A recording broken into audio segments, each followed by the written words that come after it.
morning, everybody. Welcome to the Briarwood Estate Onyx Vineyard here in beautiful Templeton, California, situated in the Templeton Gap. Today we're going to talk about canopy management in the vineyard.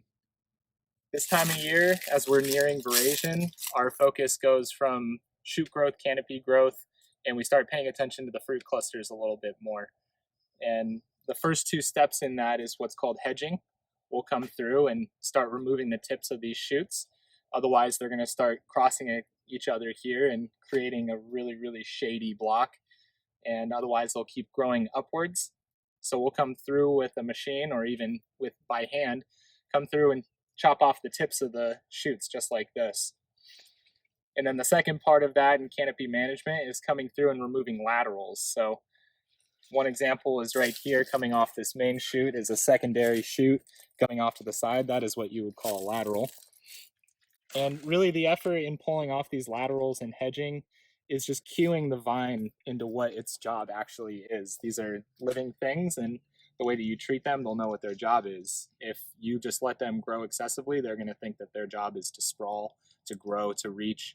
And by coming in and hedging off the edge of these shoots and removing the laterals, you're actually telling the vine it'll release hormones, that its job is actually to start focusing on the fruit clusters and the development of those clusters.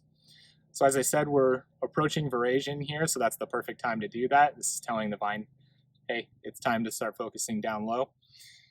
So by removing these shoot tips, it's going to start working its way through veraison, which now our focus as winemakers is the phenolic development as well as the sugar accumulation of these grapes.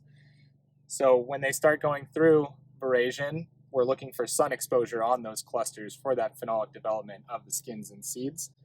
So you can see on my left, your right here, our morning side, and then on my right, your left, our afternoon side. See the morning side getting a lot of sun exposure right now. And the last step of this canopy management that we'll do as we get into veraison is removing these basal leaves and getting sun exposure onto these clusters in the morning. And then conversely, here on the afternoon side, you can see a little more shoot growth, a little more canopy than on the morning side, and that's very intentional. We want that canopy growth to provide a fair bit more shading, as in to protect the clusters. Because that's really the game that you play in balance here, is that you want sun exposure on these clusters, but not so much that the Paso heat gets to these clusters and sunburns them. So again, as you can see, we'll come through and remove these basal leaves, expose the morning side, and then as the sun starts to go over the top of us into the west, the sun's going to be hitting this panel, the afternoon side, really hard. So that's canopy management. Before we know it, we're going to be out here sampling and getting ready for harvest.